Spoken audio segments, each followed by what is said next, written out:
السلام عليكم رمضان كريم مدن مدحوين وك سلامايا waxay ii tahay fursad ay tahay ii dhiirigelin aniga waxaan joogaa qaybta emergency-ga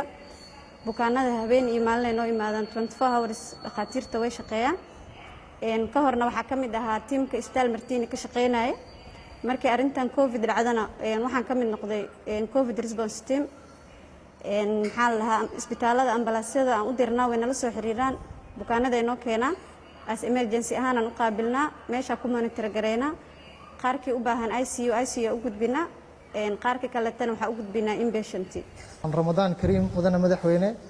waxaan aad iyo aad kaaga mahad celinaynaa dhiirigelinta oo aad inoo sameynaysid xilligan adag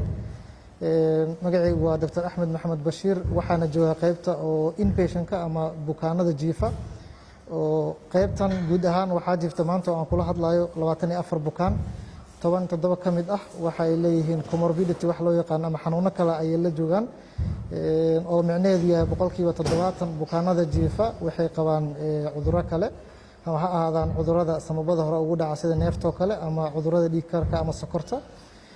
waxaana ilaahay mahadiisa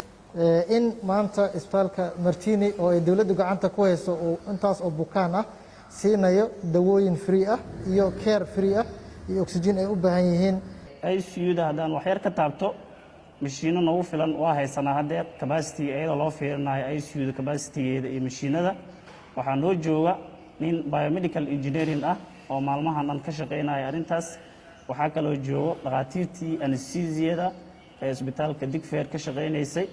dhammaantood markaa waxaa waaye haday habeen waxay u heelan yihiin inay markaa ICU-da bukaanada baahidoodana inay haqabtiraan sida saxda ah ee markaa ICU-da u shaqeysan in mar walba la ilaaliyo waxaa kaloo jira nurses meesha ka shaqeeya oo bukaanada maadaama ay yihiin bukaano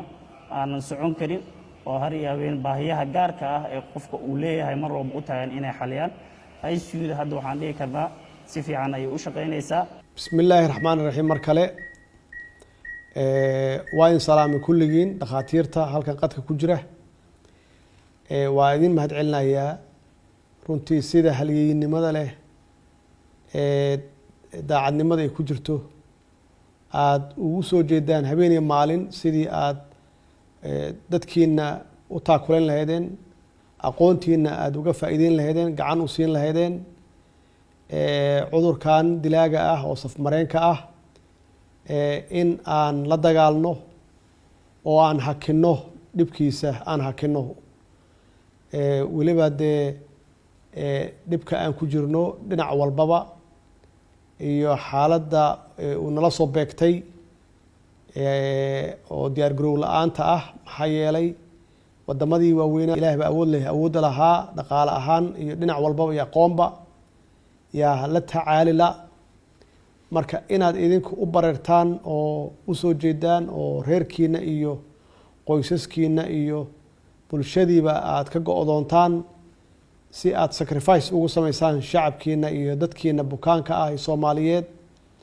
oo tabaalaysan horta ilaahay ajar hadin ka siiyo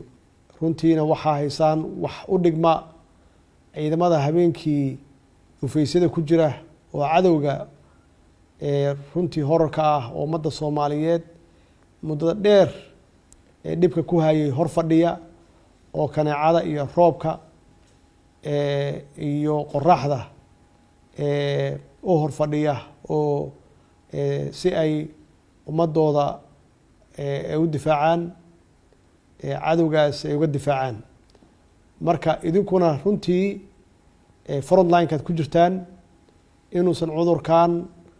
ummaddeena uusan halakeenin ciddii idiin timaada oo cisbitaalka timaada aada siisaan kaalmadii iyo wixii aad u qaban kartaan oo daawo ah iyo tusaale iyo talaba runtii aada iyo aad yaan idinkaga mahad celinayaa waa ku ammaanan tihiin waa idinkugu hambalyeynayaa maxaa yeelay riskigeeda leedahay saad sheegteen waa cudur aan la garanaynin inaad u babac dhigtaan oo aada idinku noqotaan aada noqotaan front line-kii aad ku jirtaan runtii aada iyo aad baad waxaad u qaadateen riski iyo sacrifice marka annagoo dhan waxaa noo tihiin haliyeeyo inta qof aad badbaadiseen iyo inta qof oo idin imaanaysa oo badbaadada idinka rabta ilaahay wax badbaadiya oo gacantiina soo gelaysa si ay u helaan kaalmo ay u helaan ama caafimaad ay u helaan runtii kalsoonidaasi waa kalsooni aad iyo aad u ballaaran u weyn anigana waxaan iri dee dadka intaasi ku jira oo sida cabdirasaaq sheegay bannaanka aan usoo bixin oo karantiilka ayaga naftooda ku jira iyagoona xanuunsanayn oo reerahooda aan arkaynin inaan la qaybsado oo aan u hambalyeeyo yaan runtii waxaan ku qaatay maanta inaan idinla wadaago aan idinla qaybsado runtii waa ku mahadsantihiin wax gaara ummaddiina u qabateen abaalna waa idinkaga haynaa kulli ummadda soomaaliyed abaalna waa idinkaga haysaa annagana abaal waa idinkaga haynaa waxa qormaya waa taariikh xanuunkan iyo dhibkaanna waa la dhaafi waa laga gudbi wakti ahaataba waa laga gudbaya marka inta qof oo kasoo qayb qaadata oo naftooda u hurta oo waktigooda u hura runtii waa ka duwanaanayaan dadka kale maxaa yeelay waxaad ku jirtaan badbaadada dadkiina aad ku jirtaan shaqadaa haysaanna waa shaqo cibaado ah ummaddiinana shacabkiinana waa u haysaan iyo dalkiina waa mahadsantihiin maalin wanaagsan wasalaamu calaykum waraxmat ullaahi wabarakaatu